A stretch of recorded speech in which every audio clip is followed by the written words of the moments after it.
주님의 평강과 위로가 여러분 가정 위에 늘 충만하시기를 축복합니다.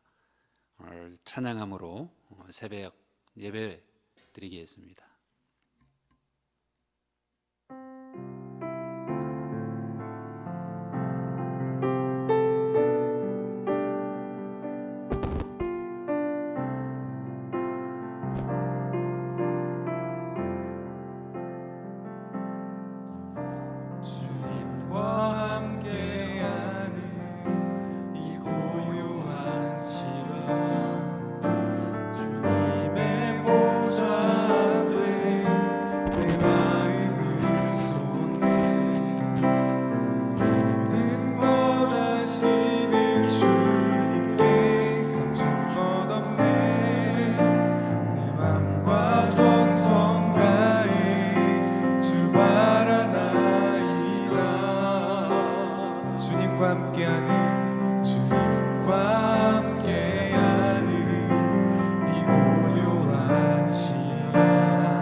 하나님, 우리 예배를 받으소서.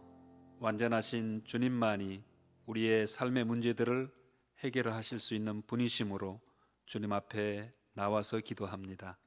우리 마음의 소원과 기도의 제목들 미리 아시오니 우리가 구할 때 들으시고 응답하여 주시옵소서. 예배에 참여한 주님의 모든 성도들 마음속에 하나님의 사랑과 평강이 넘칠 수 있도록 축복하여 주시옵소서. 말씀 가운데 임재하여 주시고 말씀의 능력으로 우리를 변화시켜 주시옵소서. 예수님의 이름으로 기도합니다. 아멘. 하나님 말씀 데살로니가 전서 2장 13절에서 20절 말씀까지 제가 봉독하겠습니다. 이러므로 우리가 하나님께 끊임없이 감사함은 너희가 우리에게 들은 바 하나님의 말씀을 받을 때 사람의 말로 받지 아니하고 하나님의 말씀으로 받음이니 진실로 그러하도다. 이 말씀이 또한 너희 믿는 자 가운데서 역사하느니라. 형제들아, 너희가 그리스도 예수 안에서 유대에 있는 하나님의 교회들을 본받은 자 되었으니 그들이 유대인들에게 고난을 받음과 같이 너희도 너희 동족에게서 동일한 고난을 받았느니라. 유대인은 주 예수와 선지자들을 죽이고 우리를 쫓아내고 하나님을 기쁘시게 하지 아니하고 모든 사람에게 대적이 되어 우리가 이방인에게 말하여 구원받게 함을 그들이 금하여 자기 죄를 항상 채우매 노하심이 끝까지 그들에게 임하였느니라. 형제들아, 우리가 잠시 너희를 떠난 것은 얼굴이요 마음은 아니니 너희 얼굴 보기를 열정으로 더욱 힘썼노라.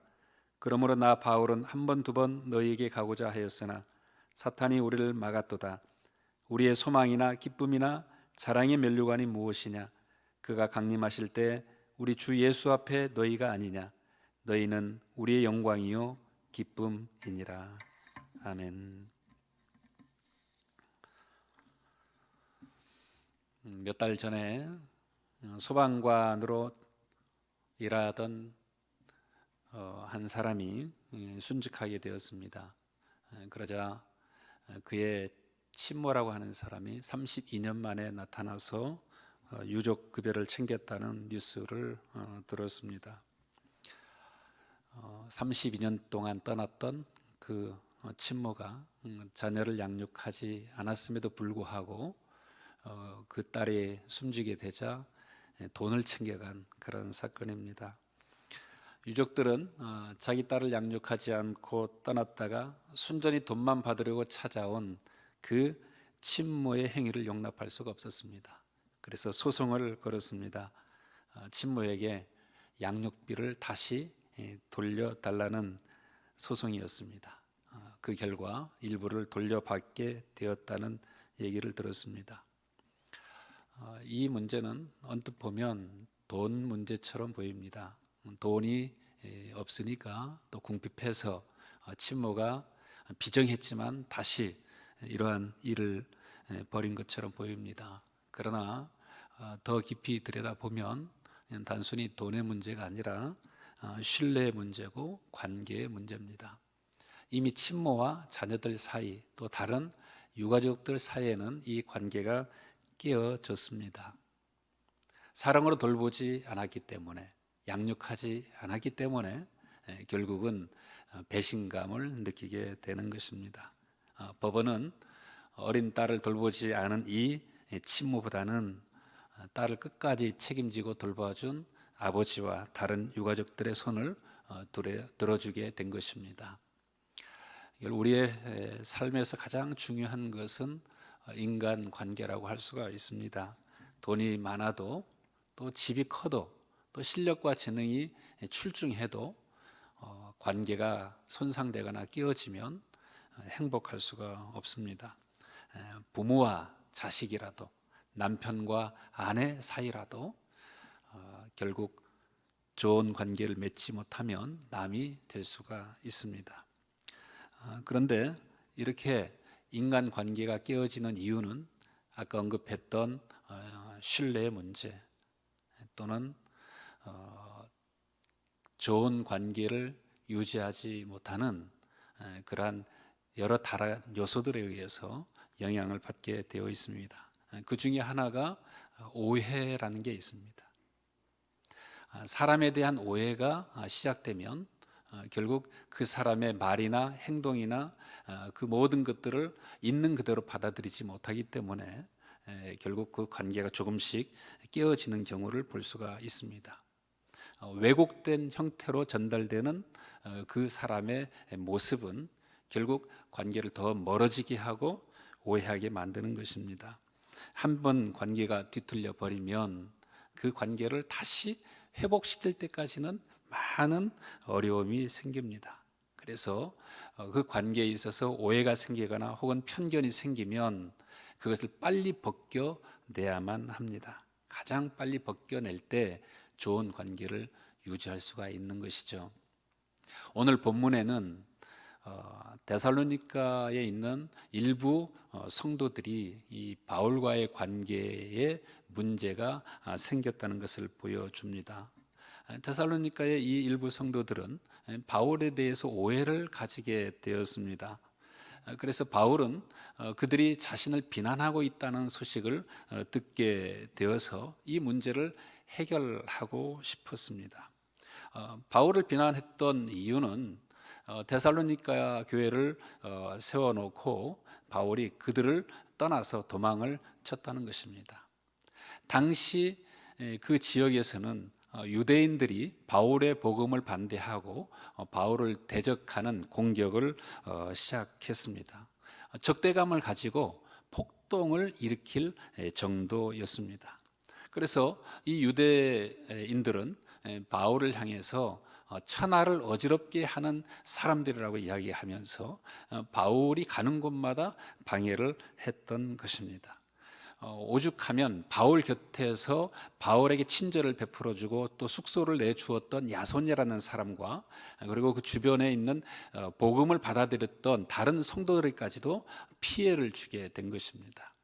결국 바울은 믿음의 형제들의 그 권유를 받고 그 데살로니가 지역을 부득이하게 떠나게 됩니다.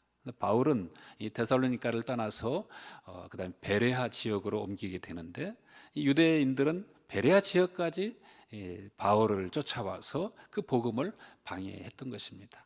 바울은 어쩔 수 없이 또 베레아를 떠나서 아테네로 가게 되고 아테네에서 다시 고린도 지역까지 내려가게 됩니다. 이렇게 바울은 그 복음을 전하기 위해서 부득불 이렇게 떠나갔지만 그러나 데살로니가 성도들 마음속에는 바울이 자신들을 버리고 도망쳤다라고 생각을 하게 된 것입니다. 분명한 오해가 있는 거죠. 바울은 불가피한 선택이었습니다. 복음을 더 전해서 한 생명이라도 구원하고 싶었던 바울의 열망을 데살로니가 성도들이 이해하지를 못했던 것이죠. 사실 바울은 데살로니가 성도들을 많이 사랑했고 끔찍하게 여겼습니다. 데살로니가 전서 2장 8절에 보시면 이런 말씀이 나옵니다. 우리가 이같이 너희를 사모하여 하나님의 복음뿐 아니라 우리의 목숨까지도 너희에게 주기를 기뻐함은 너희가 우리의 사랑하는 자가 됨이라. 바울은 이미 준비가 돼 있었습니다. 자기의 목숨도 아낌없이 내어줄 준비가 되어 있었던 이 바울이 지금 부득이하게 그들을 떠났던 이유 하나만으로 결국 공격을 받게 되고 그 어려운 처지에 놓이게 된 것입니다. 이 데살로니가 성도들은 바울이 비록 그렇게 떠났다 할지라도 다시 돌아오기를 기대했던 것으로 보입니다.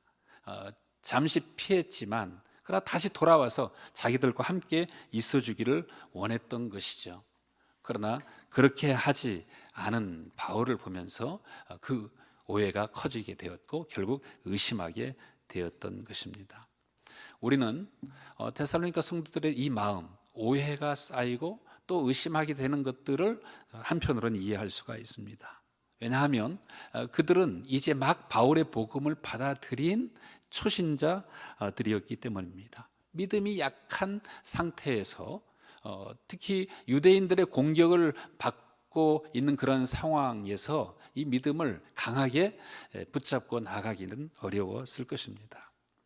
바울이 필요했던 사람들, 또 바울의 복음의 능력을 지금 체험해야만 하는 그들은 결국 바울이 그들을 시야에서 사라지자 그 마음속에 그 오해로 인해서 의심까지 생겨나게 된 것입니다. 결국 유대인들의 계속적인 공격 앞에서 그들의 믿음은 무너지게 된 것이죠. 어떻게 보면 그들은 이제 막 믿음을 시작한 햇병 아래와 같은 사람들이었습니다. 이것이 바로 바울이 데살로니가 전서를 쓰게 된 이유가 되기도 했습니다. 사랑하는 여러분, 우리는 교회입니다. 교회는 이 오해와 또 혹은 편견에 사로잡힌 사람들을 어떻게 대해야 할까요? 바울은 그들을 포기하지 않았습니다. 그들을 위해서 변명해주고 설득해주고 어떻게 해서든지 다시 한번 그 믿음을 강하게 붙들어주고 싶었습니다. 바로 그것이 교회의 책임입니다. 교회는 교회 안에 있는 많은 사람들 혹은 이웃에 있는 모든 사람들까지도 그들이 믿음이 없다고 해서 무시하거나 또는 그들이 믿음이 흔들린다고 해서 그들을 비난해서는 안 되는 것입니다. 오해와 편견을 잘 벗겨주기만 한다면 믿음을 지켜낼 수 있습니다. 더 나아가서 고난이라는 현실도 이겨낼 수 있는 강력한 믿음을 가진 그런 믿음의 사람으로 성장시킬 수가 있는 것입니다.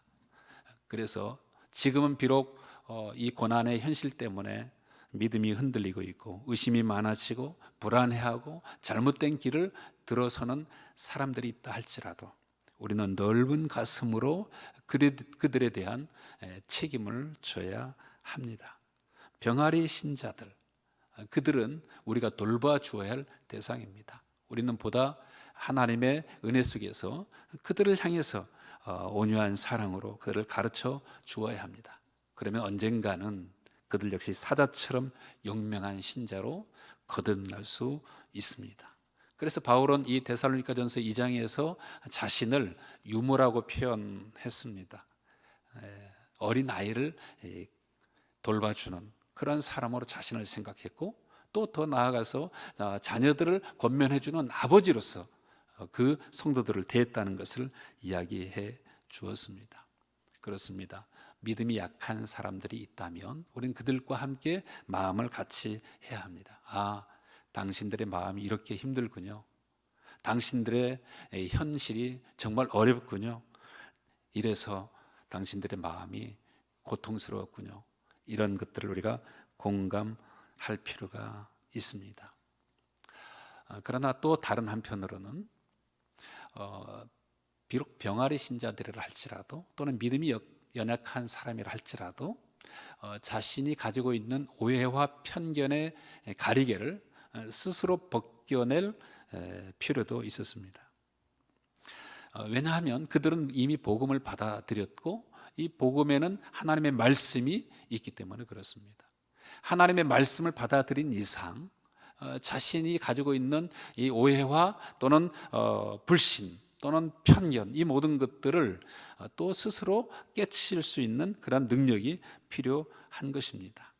지금 데살로니가 성도들을 바울은 매우 칭찬을 해주고 있는데요. 그들은 이 고난이라는 또는 핍박이라는 이 현실 앞에서도 믿음을 잃지 않았다는 것입니다. 이렇게 그들이 믿음을 잃지 않은 것은 바울이 그들을 잘 가르쳤거나 또는 온유한 마음으로 그들을 대해 주었기 때문만은 아니었습니다. 분명 따뜻한 사랑도 주었고 부드러운 권면도 그들에게 주었지만 그들이 다시 조금씩 믿음을 되찾을 수 있었던 그 이유는 하나님의 말씀에 있었습니다. 분명 초신자들에게는 새 생명 축제와 같은 그러한 행사를 통해서 교회의 사랑을 충분히 보여주고 그들을 공감해주는 그러한 은혜가 필요합니다. 그럼에도 불구하고 그러한 것이 우리에게 더 성장하는 그런 그리스도인들을 만들기 위해서는 그들에게 진정한 하나님의 말씀이 필요하다는 것을 우리는 알고 있어야 됩니다. 사람의 마음을 완전히 변화시켜서 그를 더 온전한 또는 성숙한 그리스도인으로 성장시킬 수 있는 것은 결국에는 하나님의 말씀이기 때문에 그렇습니다. 하나님의 말씀 앞에 서야 사람은 더 성숙해지는 것입니다. 말씀에 질문을 하고 또 응답하는 그러한 말씀과의 관계를 통해서 우리는 더 하나님의 형상을 닮은 존재로 변화되어 갈 수가 있습니다. 그래서 말씀을 전하는 자나 또는 말씀을 듣는 자나 동일하게 하나님의 말씀에 대한 확신이 필요한 것입니다. 말씀에 대한 절대적 확신, 그것이 필요합니다. 어떤 경우입니까? 오늘 본문 2장 13절에 이렇게 이야기합니다.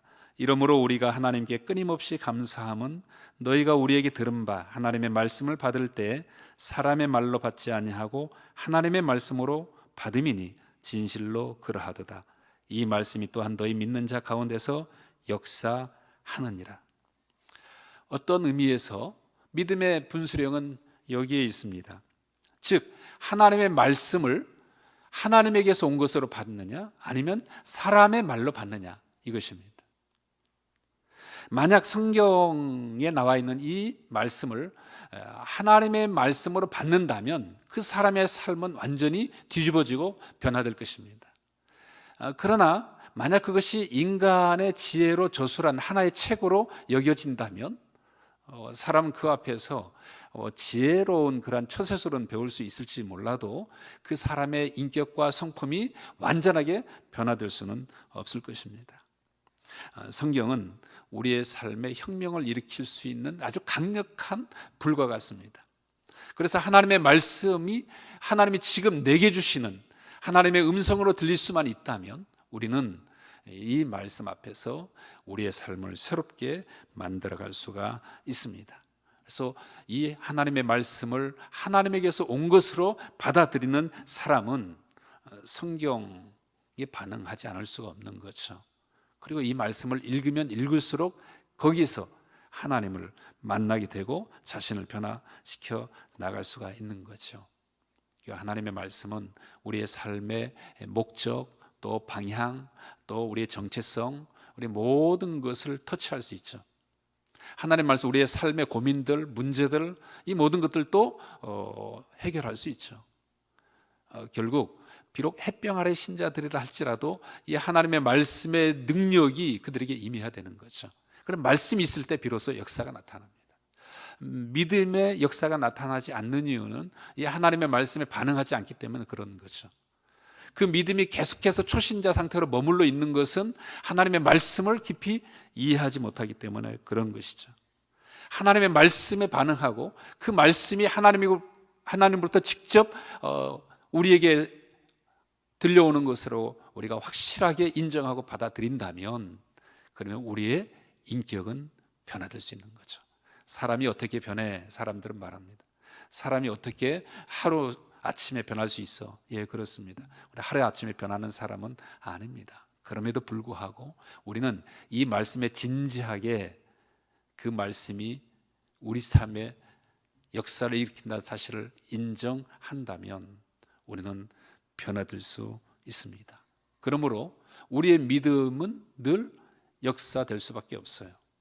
우리의 믿음은 하나님의 말씀에 기초만 한다면 반드시 역사됩니다. 믿음은 나타나게 돼 있어요. 이 믿음은 큰 변화를 일으킬 수가 있습니다.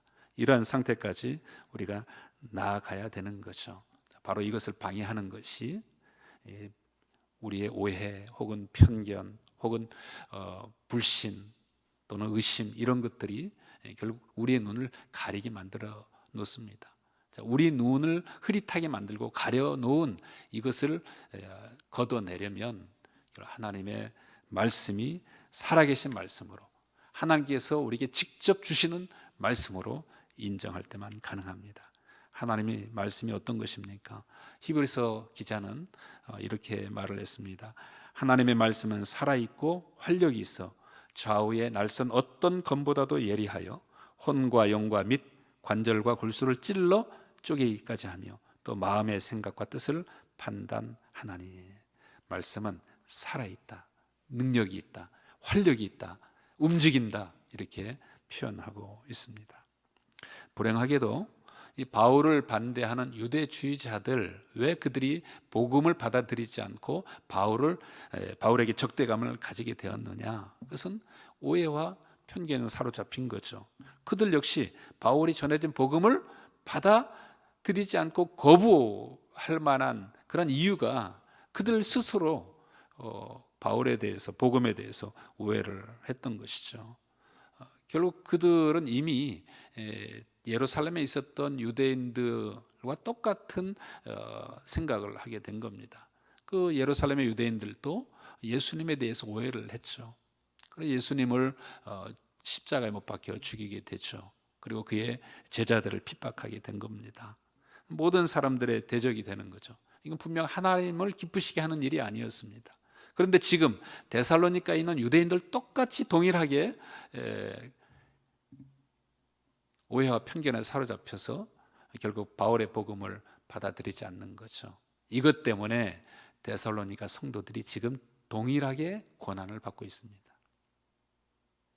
그런 의미에서 바울은 지금 데살로니가 성도들, 당신들 처제를 잘 알고 있다. 당신들도 지금 고난을 받고 있다. 이러한 오해와 편견이 있기 때문에 결국은 고난 가운데 놓여 있지 않느냐, 이런 이야기를 들려줍니다. 여러분, 바울이 지금 그들의 눈에서 보이지 않는다고 해서, 혹은 떠났다고 해서 바울이 전해준 복음마저도 의심하게 만들어서는 안 되었습니다. 그래서 바울은 비록 그들이 어떠한 상황이 있다 할지라도 그들의 눈을 좀 벗겨주고 그들의 오해를 좀 풀어주고 싶었습니다. 왜? 복음이 그 안에서 자라나야 되기 때문에 그렇습니다. 믿음이 성장해야 되기 때문에 바울은 어떻게 해서든지 그들을 설득하고 싶었던 것입니다. 사랑하는 여러분, 우리는 오늘 본문을 통해서 다시 한번 우리 자신을 되돌아보게 됩니다. 과연 우리는 하나님의 말씀 앞에 잘 서 있는가? 그런데요, 우리가 하나님의 말씀 앞에 늘 서 있으면 좋겠지만 그렇지 못할 때가 있어요. 그럴 때마다 우리는 다시 한번 하나님의 보좌 앞으로 갑니다. 은혜의 보좌 앞, 우리는 기도를 통해서 오늘 이러한 시간들을 통해서 이 말씀의 소중함을 느끼게 되는 것이죠. 또 하나의 이야기를 해야 되겠습니다. 그것은 하나님의 말씀이 분명 우리의 삶을 변화시키는 건 분명하지만, 그러나 다른 한편으로 우리들의 실제적인 삶 속에서 일어나는 현실적인 그러한 이해들을 또 생각해야 됩니다. 다시 말하면 오해가 생기고 혹은 편견이 있는 사람들에게 실제적으로 그들의 문제를 해결해 줄 수 있어야 한다는 것입니다. 현실적인 상황에서 필요한 해답들이 있습니다. 오늘 바울은 그것을 두 가지를 얘기하는데요. 첫 번째는 바울이 데살로니가를 떠난 것은 자신에게 매우 가슴 아픈 일이었다는 것을 알려줍니다. 오늘 2장 17절에 보시면, 형제들아 우리가 잠시 너희를 떠난 것은 얼굴이요 마음은 아니니 너희 얼굴 보기를 열정으로 더욱 힘써노라. 자신이 원해서 떠난 것이 아니었다는 것을 이야기해 줍니다. 부득이하게 강제적으로 떠났지만 그러나 바울의 마음은 이 데살로니가 성도들의 얼굴을 보고 싶어 한다는 것입니다. 그리고 다시 돌아오기 위해서 한 번, 두 번 많은 애를 썼다고 이야기해 주고 있습니다. 분명 돌아오려고 하는 그런 마음들이 간절했지만 그것이 여의치 않았다는 것입니다. 오늘 본문에서 이게 떠났다라는 이 표현이 나오는데요, 이것은 아이가 부모를 빼앗기는 상태를 표현하는 단어입니다. 또는 부모가 아이를 빼앗기는 상태를 표현하는 그런 헬라어 단어죠. 지금 바울은 비록 부득이하게 떠났지만 바울은 지금 자기 자녀를 빼앗긴 그런 부모의 심정을 가지고 있습니다. 매우 가슴이 아팠다는 거죠. 정말 아픈 거죠. 바울은 그 데살로니가 성도들이 그것을 알아주길 원했어요. 나 정말 아프다. 당신들 때문에 내 마음이 정말 찢어질 듯이 고통받고 있다. 비록 몸은 떠나 있지만 내 마음은 당신들과 늘 함께 있었다. 그런 것을 진실로 고백을 하고 있는 거죠. 아픔을 지금 공유하고 있습니다. 여러분, 이것은 바울의 연약함을 말하는 것이 아니라 사실 사랑의 용기를 낸 거죠. 우리가 이런 고백들이 좀 필요합니다. 사랑한다라는 이 고백도 중요하지만 그들의 아픔도 우리가 느끼고 동시에 우리 아픔, 다른 성도들에 대한 우리 아픔도 있는 거죠. 안타까움도 있고요. 그래서 이것을 공유할 필요가 있는 거죠. 자, 현실적인 겁니다. 그들이 고민하고 있던 문제들을 해결하기 위해서는 이 바울의 심정을 말하지 않을 수가 없었던 것입니다. 또 하나는 바울은 데살로니가 성도들에게 다시 돌아오기 위해서 애를 많이 썼다는 것입니다. 오늘 본문에 보면 18절에 그러므로 나 바울은 한 번, 두 번 너에게 가고자 했으나 사탄이 우리를 막았도다. 분명 가고자 했어요. 돌아가고자 했지만 사탄이 갑자기 중간에 장애물을 둡니다. 이 사탄의 방해가 무엇이었는지는 우리가 알 수가 없죠. 혹시 유대주의자들의 계속적인 공격이었는가, 아니면 바울 자신이 가지고 있었던 어떤 육체의 가시, 그 질병 때문이었는가, 정확히 알 수는 없어요. 그러나 바울의 마음만큼 분명합니다. 그들에게 다시 돌아가고 싶었다는 거죠. 바울의 의지가 매우 강했던 거죠. 우리는 여기서 한 가지 사실을 배웁니다. 바울은 데살로니가 성도들을 그들을 떠났다고 해서 잊어버리지 않았다는 거죠. 복음으로 나았던 그들을 한순간도 잊지 않고 그들을 위해서 기도했을 것입니다. 그들을 잊지 않고 마음속에 둔 거죠. 그래서 그들에게 돌아가고 싶었던 것이죠. 우리는 바울이 오늘 본문을 마무리하면서 그들을 매우 자랑스럽게 생각하는 것을 볼 수가 있습니다. 오늘 본문의 19절 말씀, 20절 제가 읽겠습니다. 우리의 소망이나 기쁨이나 자랑의 면류관이 무엇이냐? 그가 강림하실 때 우리 주 예수 앞에 너희가 아니냐? 너희는 우리의 영광이요 기쁨이니라. 오늘 영광과 기쁨이라는 제목이 있었는데요, 바울의 삶 속에서 가장 중요한 것이 무엇이었는가 하면 우리는 알 수 있어요. 그건 복음이었습니다. 좋은 소식을 전해서 그들에게 생명을 나눠주는 것, 이것이 바울의 목표였던 것이죠. 그런데 그 생명의 결과가 뭐냐? 결국 데살로니가 성도들이었습니다. 아직은 초신자고 아직은 믿음이 연약한 자였지만 바로 그들이 바울이 그렇게 자기의 목숨을 걸고 인생을 걸었던 실제적인 그러한 열매들이었던 것이죠. 그래서 바울은 그들을 향해서 너희는 나의 소망이다, 너희는 나의 기쁨이다, 너희는 나의 자랑의 면류관 혹은 영광의 면류관이다, 이렇게 표현하는 거죠. 너희는 나의 영광이다, 우리의 영광이다, 이렇게 바울은 이야기하고 있습니다. 무슨 얘기입니까? 쉽게 말해 이런 거예요. 나는 여러분들이 정말 좋습니다. 나는 여러분들만큼 좋은 사람을 본 적이 없습니다. 내가 복음에 수고를 하고 내가 열심히 일을 하는 것도 바로 여러분 때문입니다. 여러분들을 예수 그리스도가 다시 오실 때 영광스럽게 하나님께 영광을 돌릴 수 있는 그러한 귀한 열매들로 생각하고 있습니다. 바울의 심장인 거죠. 복음을 통해서 새로운 생명으로 거듭난 사람들, 그러나 하나님께 영광이 되는 것이죠. 사랑하는 여러분, 성도들은 이 세상 그 어느 것과도 바꿀 수가 없어요. 가장 가치 있고 가장 특별한 존재가 됩니다. 그것은 신분이나 지위와 관계가 없어요. 어느 누구든지 믿음의 사람들은 이렇게 하나님 앞에서 가장 큰 소망과 기쁨과 영광이라고 고백할 수 있는 거죠.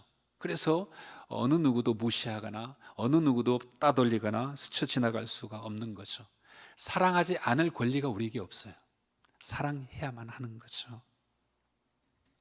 한 영혼에 대한 뜨거운 사랑, 그것만이 결국 우리의 공동체를 살릴 수가 있는 거죠.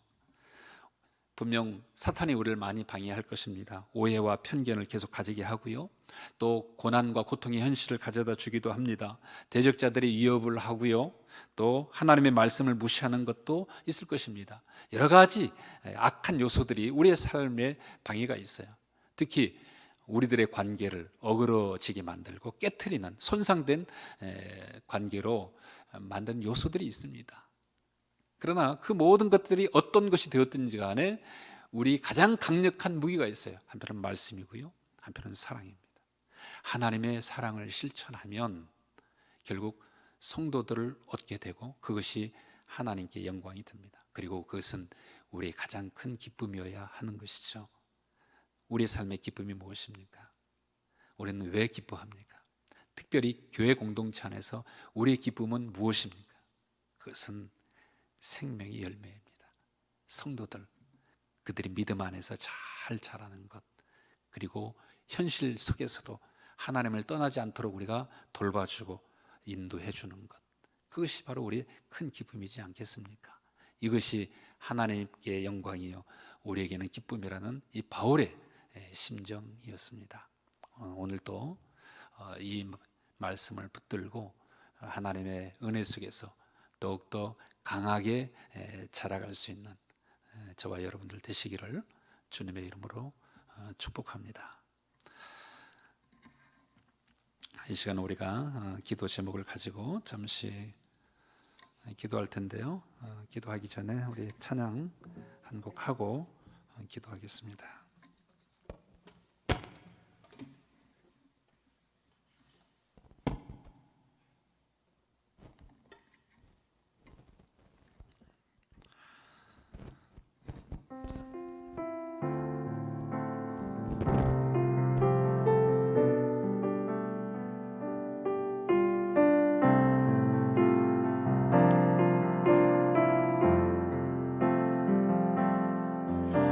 주님과 함께하는 이 고요한 시간, 주님의 보좌 앞에 내 마음을 쏟네.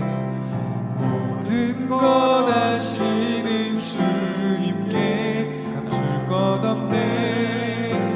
내 맘과 정성 다해 주 바라나.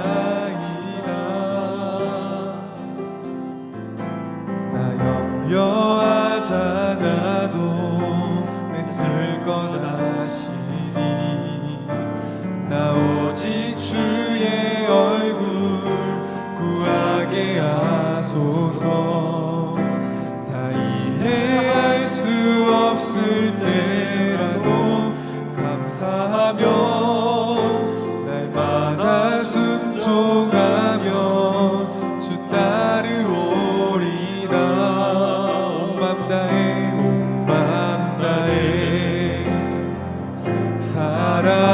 사랑합니다.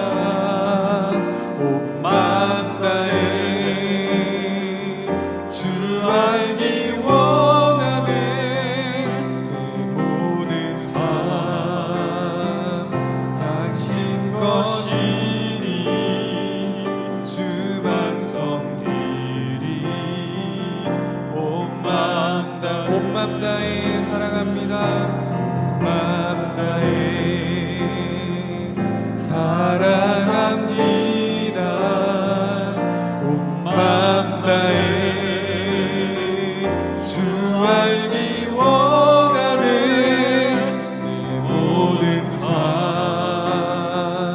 당신 것이니 주만 섬기리.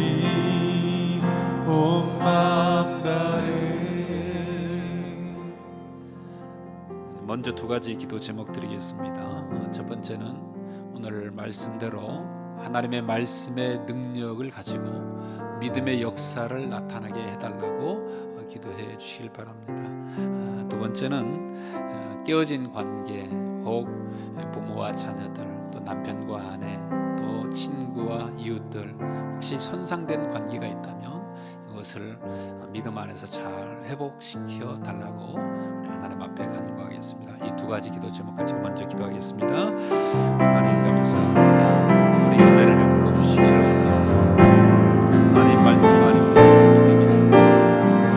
주의 말씀을 하십니다. 주님만이 우리 모든 것이 되시고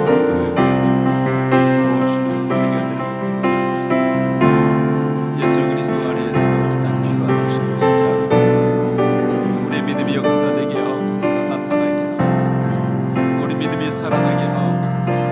주여 은혜를 베풀어 주옵소서. 영화로신 하나님을 찬양하옵소서. 하나님만이 사랑합니다. 말씀의 능력이 우리의 마음 다해 하나님 아버지 주의 말씀을 하나님께서 주 우리에게 주시옵소서. 알기 원하네. 우리의 삶이 변화되게 하옵소서. 내 마음이 모든 삶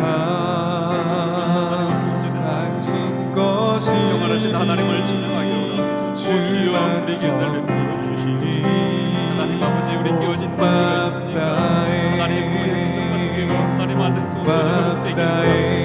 우리는 오해와 편견에 서는 그런 연약한 사람들입니다. 오 주여 우리의 눈에서 하나님을 보게 하옵소서. 하나님의 능력으로 알기 서로 원하네. 하나님 그리하여 손상된 관계 깨어진 관계가 주의 말씀을 회복할 수 있도록 축복하여 주시옵소서. 그것이 하나님의 은혜와 믿음이 우리 안에 있게 하시고 아버지의 거룩하심과 자비하심과 의로우심과 우리를 부어주시옵소서. 두 가지 기도 제목을 또 드립니다. 첫 번째는 새 생명 축제 VIP들을 위해서 기도해 주시길 바랍니다. 한 영혼, 한 생명, 가장 소중한 존재입니다. 이 아름다운 사람들이 우리 교회에 와서 말씀으로 거듭나고 변화될 수 있는 역사가 나타나도록 위해서 기도해 주시고요. 두 번째는 코로나19가 계속되고 있습니다. 비록 1단계로 낮추어지긴 했지만 여전히 어려운 상황이 계속되고 있습니다. 코로나 상황을 잘 극복할 수 있도록 또 이 상황에서 우리가 얻을 수 있는 그런 하나님의 뜻이 있다면 그것을 깨닫게 해달라고 우리 같이 기도하도록 하겠습니다. 다시 기도하겠습니다. 하나님 아버지 감사합니다. 하나님 우리가 하나님 앞에 온전히 서 있기를 원합니다. 하나님 말씀 앞에 온전히 서서 주 앞에 나아가게 오 주여 새로운 생명의 축제가 되기를 원합니다. 우리가 기도하고 있는 거야 하나님 부끄러우옵소서. 한 영혼에 대한 뜨거운 사랑이 우리 안에 있옵소서. 잃어버린 한 영혼을 찾게 하옵소서.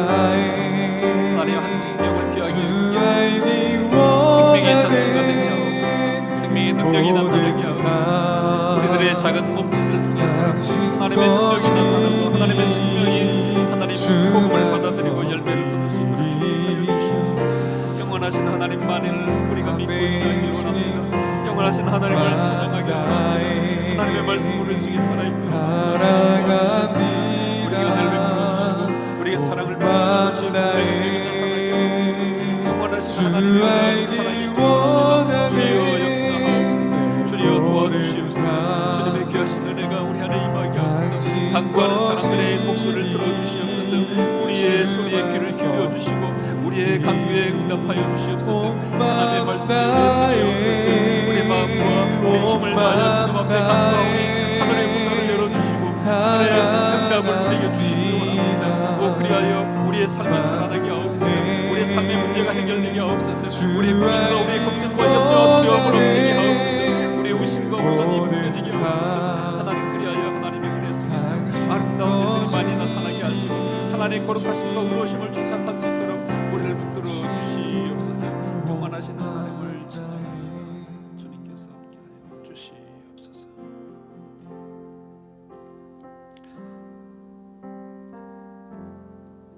하나님 아버지, 우린 연약한 사람들입니다. 때로 오해하고 때로는 편견에 사로잡혀서 때로는 불신으로 우리의 삶을 어렵게 만들 때가 있습니다. 주님, 하나님의 말씀의 능력을 우리에게 주셔서 믿음의 역사가 나타날 수 있게 하옵소서. 우리는 또한 깨어진 관계에서 어쩔 줄 몰라 하는 사람들입니다. 가장 친밀했던 사람도 우리들의 실수와 잘못으로 인해 그 관계를 손상시키는 경우가 많이 있습니다. 주의 말씀으로 우리가 회복되게 하옵소서. 진정한 사랑으로 서로 하나 되게 하옵소서. 하나님, 새 생명 축제가 준비되고 있습니다. 우리가 기도하는 VIP들 하나님 사랑해 주시고 한 영혼 한 생명 우리가 놓치지 않게 하옵소서. 우리에게는 사랑하지 않을 권리가 없습니다. 사랑해야만 합니다. 사랑으로 기도하는 많은 사람들이 우리의 교회 공동체 안에 들어와서 믿음이 성장할 수 있도록 축복하여 주시옵소서. 준비하는 사역자들과 모든 사람들을 기억해 주시고 저들의 간구와 기도를 들어주시고 응답하여 주옵소서. 코로나 상황이 빨리 끝나길 원합니다. 하나님, 가장 중요한 것을 우리가 깨닫길 원합니다. 이 속에 담긴 하나님의 뜻을 우리가 받들게 하시고 고난과 고통의 현실 속에서도 우리의 믿음은 변하지 않게 하시고 흔들리지 않게 하셔서 하나님 앞에 아름답게 드려질 수 있도록 축복하여 주시옵소서. 우리 주 예수님의 이름으로 기도합니다. 아멘. 개인적으로 하나님 앞에 나아가서 기도하는 시간 갖겠습니다.